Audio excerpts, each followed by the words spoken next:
Alors, c'est moi qui vais finir cette. C'est tellement populaire que. Donc, c'est moi qui vais finir cette session sur le dernier thème. Donc, moi, Philippe Nuet, donc à la base, je suis consultant senior supply chain sur J. Edwards depuis plus de 20 ans. 10 ans chez B-Workshop, où je suis responsable de l'animation de l'offre J. Edwards, en particulier sur tout ce qui est veille technico-fonctionnelle sur les nouvelles releases, autour de l'orchestrator qui nous intéresse plus particulièrement ici. Et bien sûr, je suis là aujourd'hui en participation aux événements qu'organise B-Workshop pour nos clients, aussi en partenariat avec l'éditeur Oracle ou le club utilisateur. Certains m'ont peut-être connu dans ce cas-là. Alors aujourd'hui, je vais vous parler d'une fonction alors qui peut paraître nouvelle, mais qui en fait est une fonction historique de J.D. Edwards, qu'ils ont remis en lumière en l'incorporant à l'Orchestrator Studio. C'est la fonction des workflows. Alors, pourquoi ça faisait sens de faire ça? Déjà parce que les workflows dans tout système moderne, ça devient maintenant un incontournable, mais aussi parce que par rapport à la notion d'orchestration, il y avait de gros points communs. En particulier, un workflow, comme une orchestration, c'est un enchaînement de tâches de composants unitaires. Le but du jeu est de parvenir à un traitement. À la fin. La différence majeure, c'est qu'une orchestration, vous l'exécutez, comme l'a fait Flavien juste avant, elle s'exécute de bout en bout sans intervention utilisateur. La différence, c'est qu'un workflow, en fait, on va incorporer une ou plusieurs, éventuellement, étapes qui vont nécessiter une validation, une approbation d'un utilisateur pour pouvoir continuer. Et en fonction de choix qu'aura fait l'utilisateur sur cette étape d'approbation, on orientera le workflow vers telle ou telle action.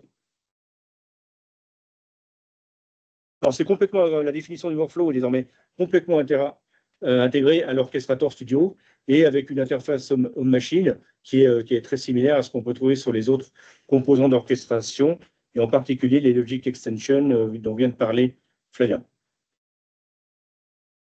Alors, cette fonction workflow, telle qu'elle était historiquement, elle n'était pas très populaire, même s'il y avait quelques workflows standards, comme la mise à jour de la limite de crédit qui pouvaient être utilisés. Mais du moins, pour qu'une entreprise crée de nouveaux workflows personnalisés, ça nécessitait du développement.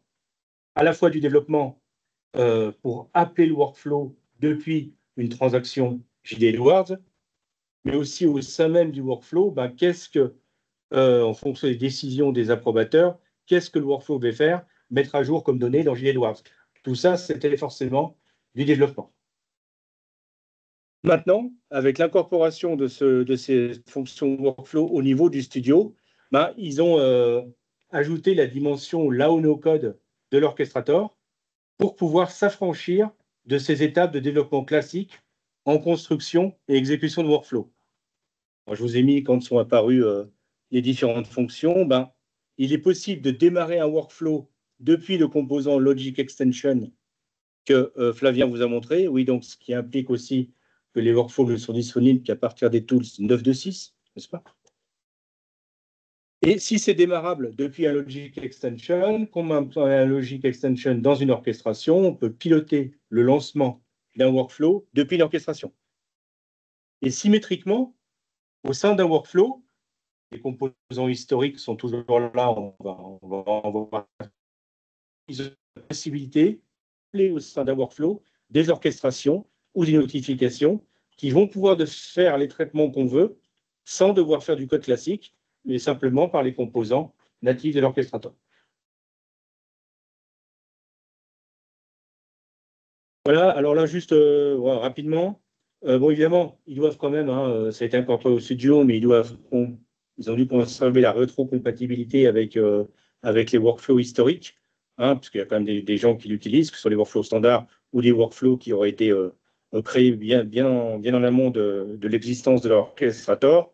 Donc, au niveau des codifications, au niveau des paramètres à passer, je ne vais pas tout détailler, mais c'est un peu plus rigide que ce que vous pourriez avoir l'habitude avec les orchestrations. En particulier non plus, les workflows ne sont pas des UDO à la différence des composants des autres composants d'orchestration, mais ils se livrent comme des objets classiques, ce qui n'est pas plus compliqué en soi. Un petit point quand même sur lequel je vais insister, au niveau des paramètres d'entrée. Donc là, vous avez l'habitude dans les orchestrations, etc. Vous définissez les paramètres que vous voulez ici, comme vous voulez. Les workflows, je dis, sont un peu moins souples, c'est-à-dire qu'ils doivent s'appuyer sur ce que JDE appelle une data structure, c'est-à-dire une collection de champs.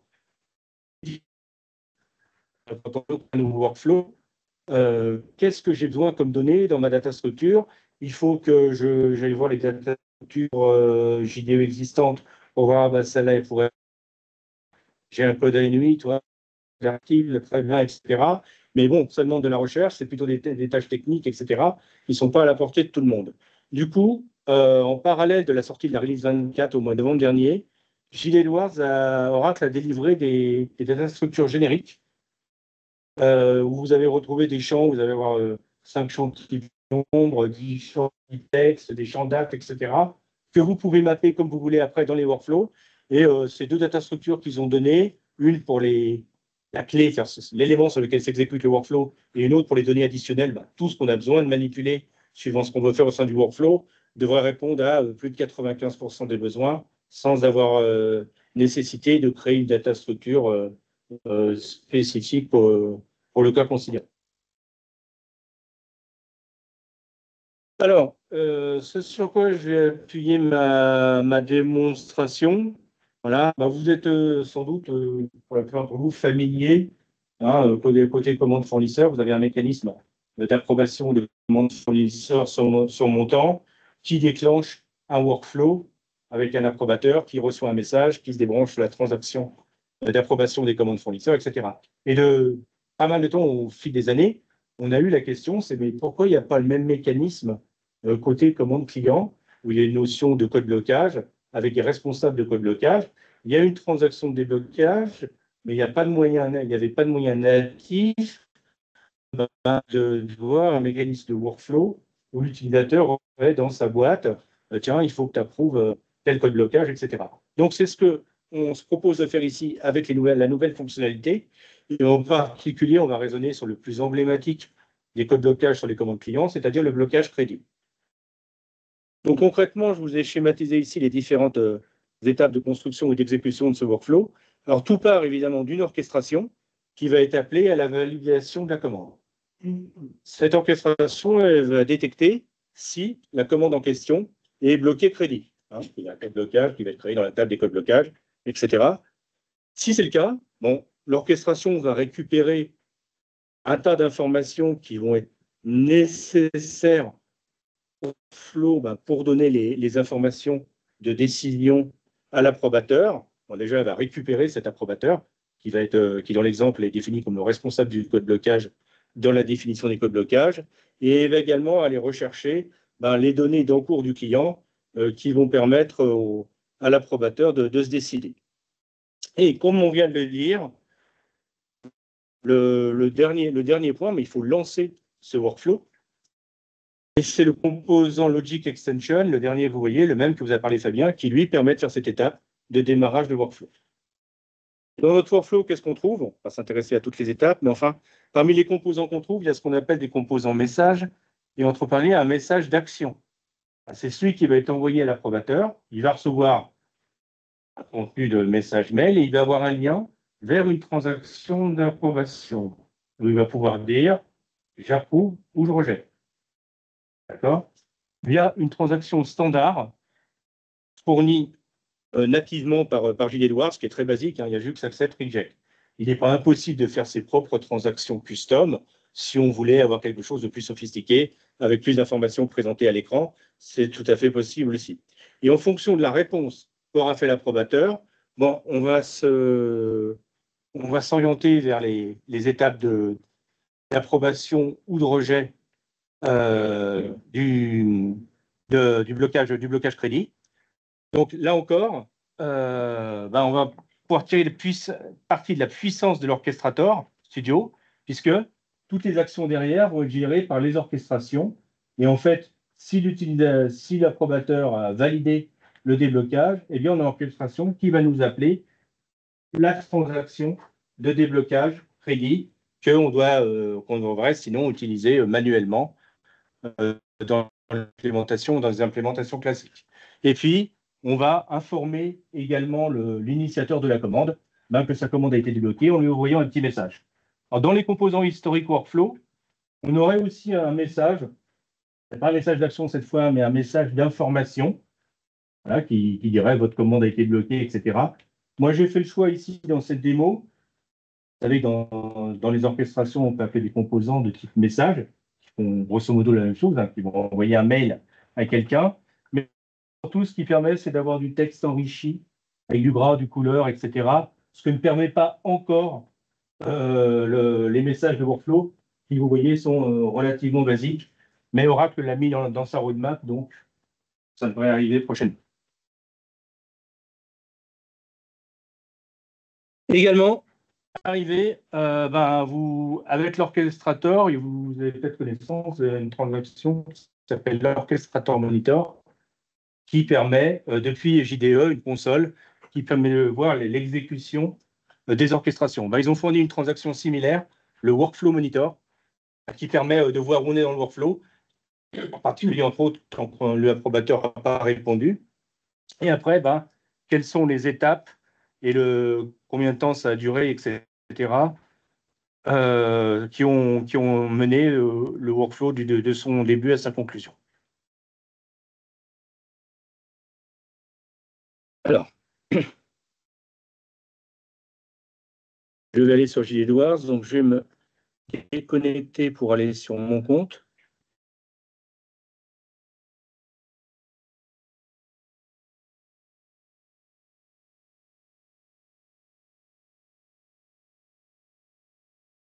Vous avez compris qu'il fallait mettre à jour. Oui, alors, j'arrive pas à... Il y a un truc, je ne sais pas si vous savez, mais quand vous allez là, What's in, voilà. Comme de collecter.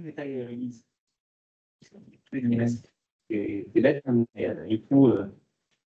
Et d'ailleurs, quand on vous dit quels sont Oracle, il n'y a plus sur JDE, notamment en France, que c'est non. Alors, non, on n'entend pas, mais en France, chaque fois, elle est là, tout de suite, ça calme les discours. C'est assez long. Aussi bien fonctionnellement, en termes de fonctionnalité, qu'en termes de tools. C'est vraiment en termes de.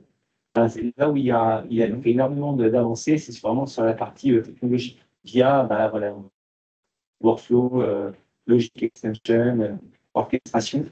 Donc aujourd'hui, Patrice qui est derrière vous, qui est notre super développeur historique, qui était un ancien JDE, on lui dit qu'il n'a plus de boulot mais plus sur JDE parce qu'il n'y aura plus de développement. Bon, en l'occurrence, on sait que les orchestrations. Un petit problème de temps de réponse, désolé. Merci. Tu retrouves plus ton mot de passe? Non, c'était un problème de temps de réponse de la page.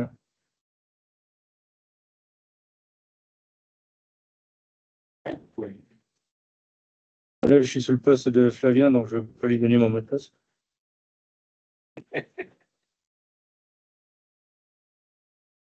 Du coup, je vais aller saisir une commande.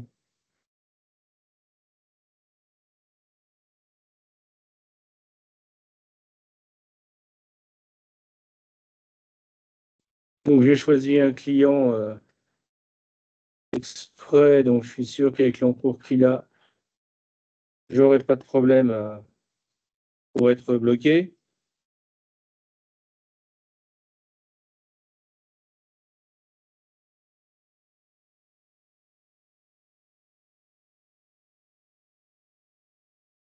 C'est vrai que ça tangue, hein.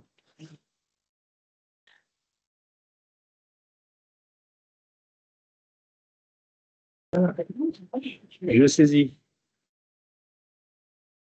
des lignes de commande sur des articles emblématiques de la base de démo JDE.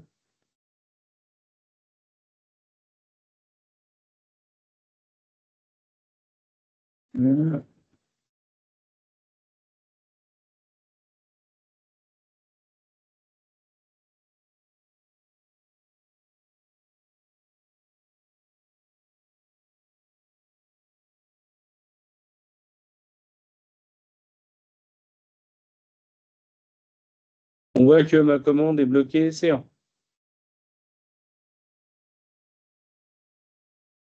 Si je vais dans ma boîte mail, on voit que j'ai reçu un message correspondant à mon workflow, puisque je suis l'approbateur du code blocage.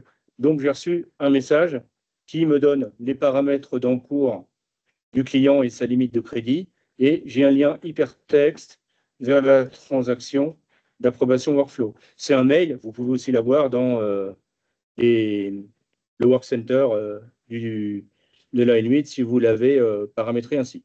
Donc là, la transaction basique dont je parlais, juste acception, rejet. Donc je vais accepter.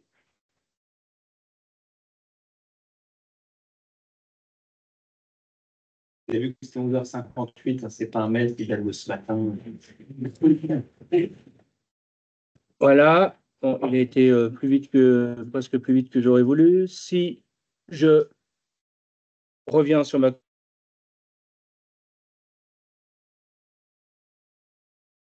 J'étais également l'initiateur de la commande.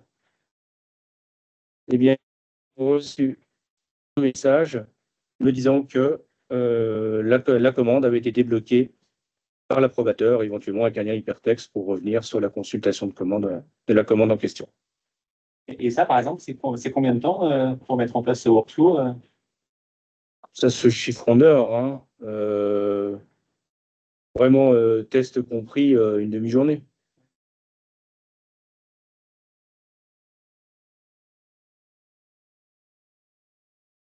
Voilà. Des questions Pour quelqu'un d'un peu aguerri quand même. Les heures de Patrice. Non, c'est pas non, Patrice, c'est en minutes. Moi, c'est en heures.